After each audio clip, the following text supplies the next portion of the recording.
今晚北京，赵露思愣了。杨子3拿冠军，热巴穿旧衣服，天气为零下4摄氏度。热空气不仅带来了2024年正月的寒风，还带来了短时间内无法扑灭的微博业火。虽然每次都被批评该组织没有价值，但今年黄爸暗示更多。谢谢你想出这么多名字来鼓励大家。北京的夜晚绝对是最好玩的。此前，肖战、马丽、雷佳音不得不让出 C 位，差点跑下舞台。随后，4位小学生举起扇子，唱起好兄弟好兄弟，兄弟有什么好的经典台词，让在场的所有人都尴尬极了。幽默是这场晚会的主基调，当然也不乏一些鼓舞人心、匪夷所思的场面。在众多上榜热搜中，赵露思愣了，杨紫拿下女3黄，热巴缺席了一半。这场比赛还是赢了，绝对是最大亮点。赵露思被冰冻后表情逼真，一身单点女装看起来真的很酷。她的内部照片也继续证明她在业内的名气有多么酷。离线操作的优点是高分辨率镜头可以第一时间捕捉现实生活中的情况。只要艺人锻炼得当，拥有健美的身材，就可以凭借自己的美貌掀起波澜。但缺点也同样明显，那就是寒冬过后，出席红毯就像冻死一样，尤其是对于女演员来说。男演员经常穿西装是为了保暖，而女明星基本上都是穿着古装出现，是为了在照片中更好看。当天，赵露思身穿黑白斑点高级定制连衣裙出席活动，肩膀和双腿都裸露在外，相比身后的工作人员都穿着厚厚的棉衣，可以理解她当时有多冷。盲目地打开礼盒时，她因为太冷而不自觉地弯下腰，对自己喊道：好冷。这样的反应太微不足道了。到达赛场后，赵露思的状态有所好转，先是和白鹿合影，随后又和于是战同框，休息的时候还和选手们打游戏。职业电竞，她是名副其实的娱乐圈的代表。Do On To 3次获得1等奖，相当于拍了3年热播电视剧，获奖感言依然威严，他们也很重要。今年杨紫和周一龙一起站在了天王和王后颁奖典礼上，这是杨紫第3次获得整个活动中最受欢迎的奖项。准确地说，从19年到2003年，她每次获奖都是凭借一件热门单品。2019年的《蜜甜如灰如露》，2020年的《亲爱的，热爱的》，2023年的《长相思》。对于女演员 Do On To 来说，工作是帮助她自信前进的动力。在发表获奖感言时，面色红润、温柔大方的 Do On To 表示，未来她将继续拿出好的作品奉献给观众。相比于别人平时的演讲，用离你很近的杰作来演讲，显然会更让人印象深刻。热巴有行程就赶到这里，穿着2011秋冬蓝色高级定制连衣裙，成了电影女主角。新年伊始，娱乐圈各种活动忙碌，虽然热巴已经官宣要参加微博之夜，但她日程繁忙，没有时间走红毯。直到活动进行到一半，才在红地毯上穿上这件绿色连衣裙。这件衣服早就该穿了，虽然有点晚了，但好在这一次她的实力足够让所有人眼前一亮。这次她没有选择新一季的高级定制服装，而是重点关注2011秋冬高级定制产品系列。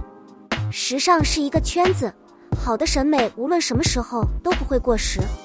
这件绿色连衣裙的剪裁简单却又时尚，不仅给人一种芭蕾舞裙的梦幻感觉，而且腰间还有一个叶子形的领子，可以秀出丰满的身材和热巴的材质。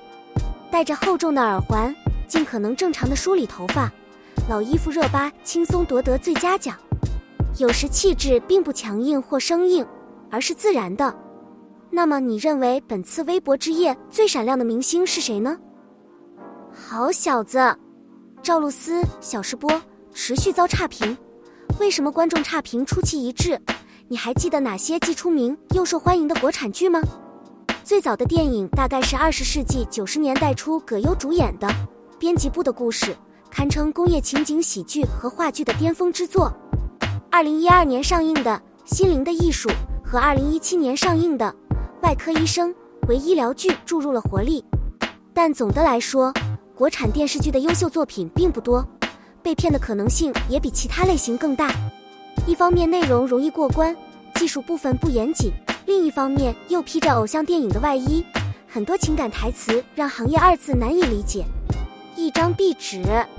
不过近2年可以明显感觉到行业内的剧要站起来了，《平凡的荣耀》、《理想城》、《曲伟大院》等优质剧，生动地展现了社会各阶层的特征。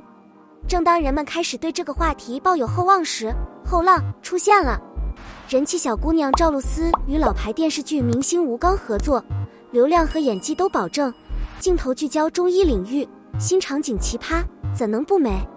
还有更糟糕的吗？一开始我是抱着这样的心态看这部电影的，但是看了2集之后，我彻底失望了。看看其他网友的反应，差评不断，理由出奇的一致。看来这部即将达到行业巅峰的剧将被这部带回起跑线的剧拿下。人物胯不紧，剧情怪怪的，编剧你想看看你在拍什么吗？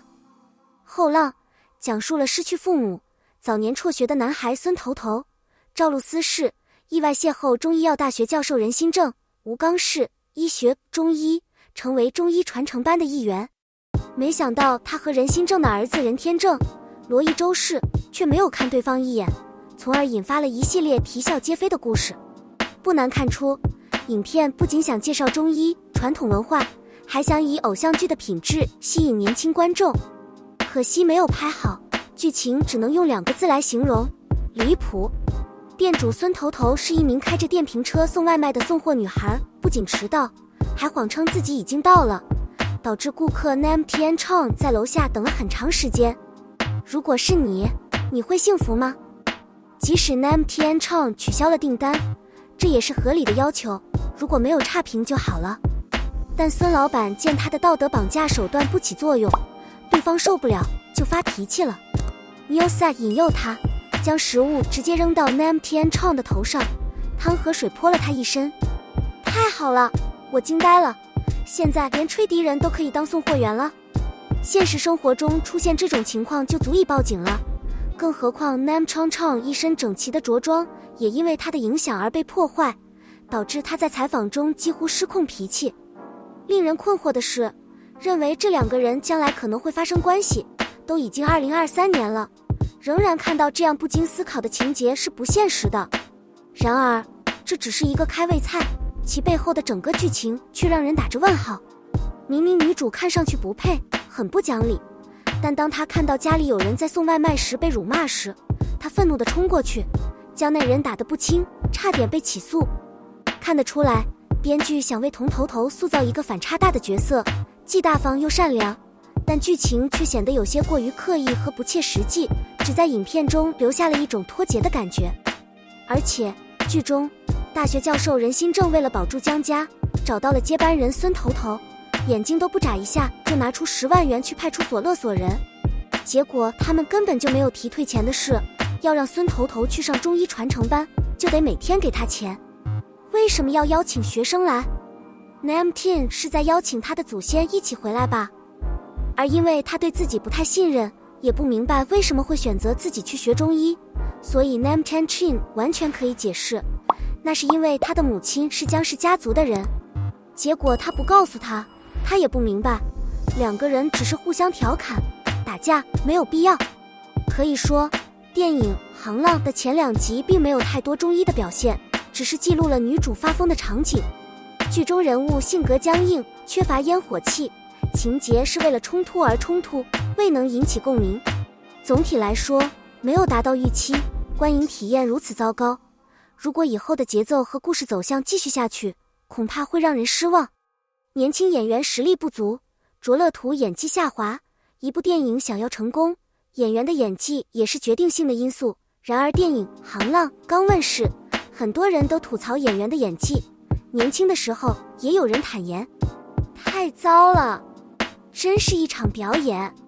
首先来说说女主角赵露思，她目前是95花的1级队长，名气不用说，但演技并不出众。我们已经在央视电视剧《胡同》中看到了她的精彩表现，但在《浪潮》中她似乎更加出色。剧中她饰演头头孙，一个叛逆不羁的角色，但她和坚强的女孩之间肯定会有一段距离吧。赵露思看上去很大大咧咧，双手插在口袋里驼背，说话时嘴角翘起，嚣张的感觉下一秒就要握起吴刚大师的手。当他兴奋的时候，能量涌动，面对不靠谱的人心城，他瞪着他，龇牙咧嘴，想要吃人。他是想变身吗？还有一个场景，汤先生和女儿聊天，吃饭时经常做小动作，还得假装，尴尬的就像有蚂蚁在身上爬一样，难受极了。看得出来，这次着落图非常努力地表达角色的特点，结果他的全身都充满了表演的痕迹。